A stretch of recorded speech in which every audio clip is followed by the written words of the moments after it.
Welcome in, Braves Today podcast. I am Ben Taylor, and this is Lindsay Crosby, and we promised you that we would break you down a preview of what to expect with the Nationals playing host to the Braves to get the season opener started this weekend. It's all brought to you by Prize Picks, prizepicks.com. Promo code CHOP, C-H-O-P.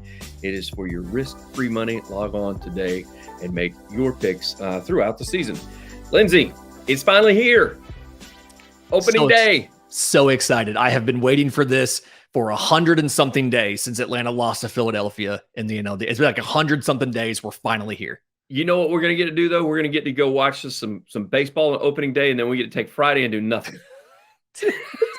It's full slate on Thursday, 5 games on Friday. What are we doing, Major League Baseball? What are we doing?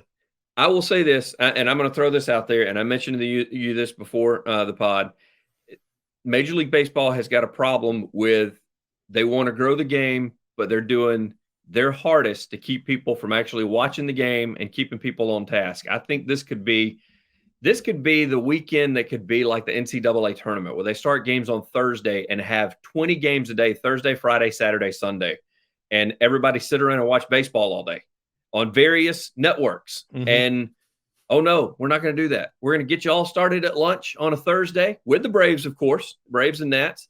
And then we're going to show you a couple of primetime games on Thursday night. We're not going to show you hardly anything on Friday. And then you guys go and do all your research and find out where to watch your team on Saturday and Sunday. Growing the game. Yeah, growing the game. Growing the game, you can't watch it. So let's get into it. As the Nats are expected to not do well this year, just as they were last year. And as a matter of fact, one writer's got him finishing well below 500 at ESPN, and he even threw a number out there, 64-98. Is this something that the Nationals are going to have to expect for the next few years? I know they've tried to bring in some young talent, but still, I mean, lack of pitching. They're excited about their bullpen. We'll get to that in a moment. It's just something where even the young talent that they've brought in hasn't necessarily clicked or been available. You look at Carter Kieboom, he's out with Tommy John surgery. Young pitcher Cade Cavalli, who they expected to be the beginning of the next wave of their rotation depth, kind of like they had Strasburg and Corbin and Scherzer. Cavalli's out with Tommy John. And so it's really just, it's a mixture right now of a couple young players. You've got 23-year-old Luis Garcia, 23-year-old CJ Abrams to go along with, 34-year-old Corey Dickerson in left field. It's just it's an odd mixture of talent right now. And I think you're going to be happy if you don't lose 100 games in Washington this year.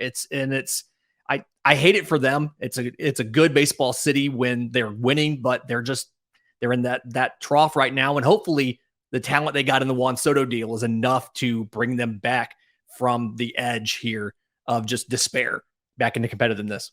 Yeah, between Harper and Soto leaving, I mean, National fans, I got a buddy that lives in D.C. He is going to less games.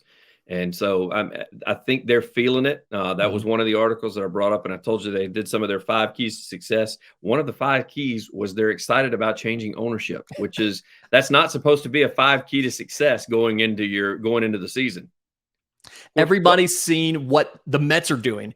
And they've seen that Steve Cohen is just spending his own money to make the team better. And they think, well, all we have to do is find a new owner and he'll do the same thing. And I still think Steve Cohen's a little bit unique in the regard because the owner of the Oakland A's is also a billionaire. That Fisher's also a billionaire and he's not spending money on that team. The owners of the Reds, I don't quite think they're billionaires, but they're 100 millionaires and they're not spending money on the team. So I think that's part of the reason is Steve Cohen's messed up things for other teams, for the expectations for owners and players expected now to get paid easily by New York. So they've kind of messed it up for everybody. One of the pluses that people are looking forward to if you're a Nats fan is Ruiz behind the plate. You mentioned Abrams at short, and Meneses, he's coming off a 13 home run year as a rookie. A lot of people expecting him to have a big year. I would attribute it. I think I told you beforehand. I think they're kind of looking at him to be like an Austin Riley type player, to have a breakout season in the second season, 30 home runs maybe. I don't know. Going 13 to 30 is quite a bit. I mean, I guess he's going to be more of an everyday guy this year, so maybe there's more opportunity. But Riley is good. Olson is good. these guys are good because they got people around him, and he sees he's going to see the best of the best pitching, and he's going to have nobody protecting him on either side. Yeah. Batting in front of him is Dominic Smith. Batting behind him is Corey Dickerson. Leading off in front of those guys is Lane Thomas. I don't necessarily think that it's exactly the same. They can afford to pitch around you when you're batting third for Washington. And yes, he does first base and outfield. It's kind of like Austin Riley did third base and did outfield and stuff for a while. But he turns 31 in a couple weeks. He's at a little bit of a different point of his career. Actually, fun fact, 2011 draft pick by the Atlanta Braves. Wow. And he's probably sitting there, what could have been? You know what I mean? All I had to do was stick around. I could be here as a veteran depth right now on this team. Yeah, then which is what they're looking for. I mean, we got Cano. We could have had this guy. What are we doing? So then Corbin going to get the nod on the mound, going to be followed by Gray and Gore. Let's talk about them a little bit from a pitching standpoint of expectations for the Braves to see. Yeah, so Patrick Corbin, unfortunately, was one of the worst starters in baseball last year. Not necessarily his fault. It's just something where he's getting a little bit up there in age. The velocity isn't quite where it needs to be. He hasn't been completely healthy in the last couple of years. And so just really struggled. It's hard to both be bad enough to have the highest ERA in baseball, but also be good enough to start every fifth day for an entire season. That's a really fine line. I'm really impressed with what Patrick Corbin did. But Patrick Corbin just probably it's a bad matchup for him versus Fried. When you look at Saturday, Josiah Gray, a lot more promise, still a younger pitcher, trying to figure things out as he goes along, and then doubly so for MacKenzie Gore. He was one of the main centerpieces in the Juan Soto trade.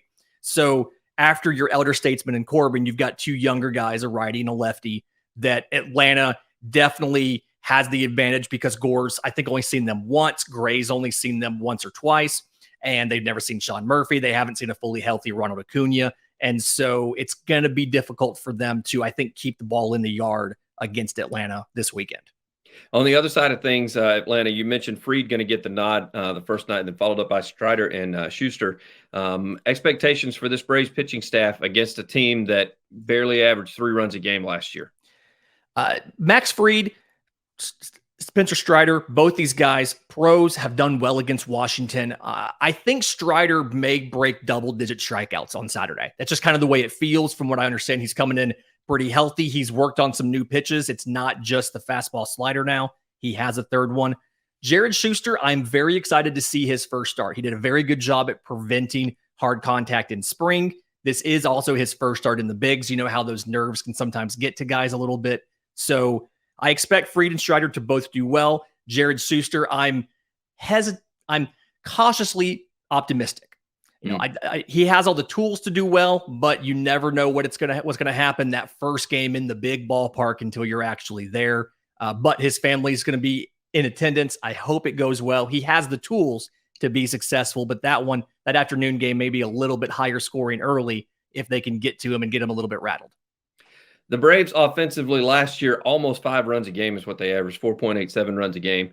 Offensively, the expectations that we see out of Washington, because this is not your typical Braves team that had the slow Dansbys that were starting in the lineup. I mean, you've got Olson who's doing well.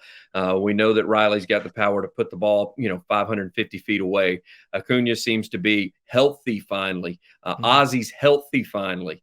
You got a lot of veterans in the lineup as well. So offensively, does Atlanta come out and have the ability with, against the Nats pitching to really kind of cement their spot as far as being a team that can be dominant from the plate? That's the thing, is so many of these Braves hitters were so incredibly hot during spring. Matt Olson led all of baseball in home runs in spring training. And so I think at some point in time in this series, a fully healthy Ronald Acuna is going to lead off one of these 3 games with a home run.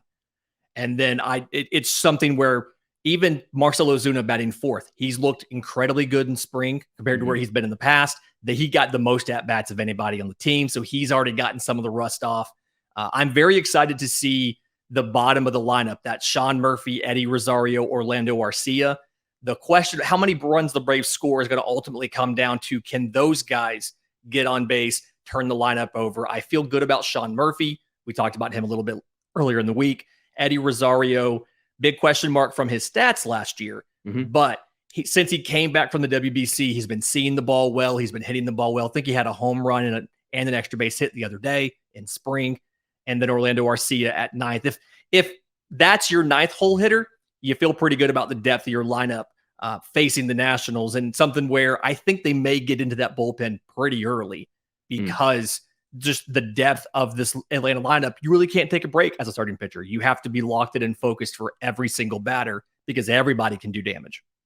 One of the offseason bashes on baseball you talked about it, was the fact that these guys were playing outside of spring training and playing the World Baseball Classic and that kind of thing. But Rosario was one that I think actually benefited from this. He got a little hot during that stint, and then he was able to get back into spring. And as you said, since then he's had a home run and it looked a lot better, looked less rusty. Let's just put it that way from the plate. It looked like him in some competition instead of doing regular spring training activities may have helped him out a little bit. So we'll see where that goes. Let me ask you this before we get out of here, and that is, Braves fans tend to basically rely on the success that we've had all the way since the 90s, and they think that got to get started hot. You in particular, you were looking it up. What if Atlanta goes 1-2 this weekend? What if Atlanta gets swept this weekend just because they're not hitting on all cylinders and it's a road game? They're on the road, and opening day, Nationals crowd shows up, and Fried's not able to find the plate, and then Strider working on his new pitch can't get it across the plate, and you're putting runners on base. Next thing you know, they're kicking the ball around in the infield. What if that happens?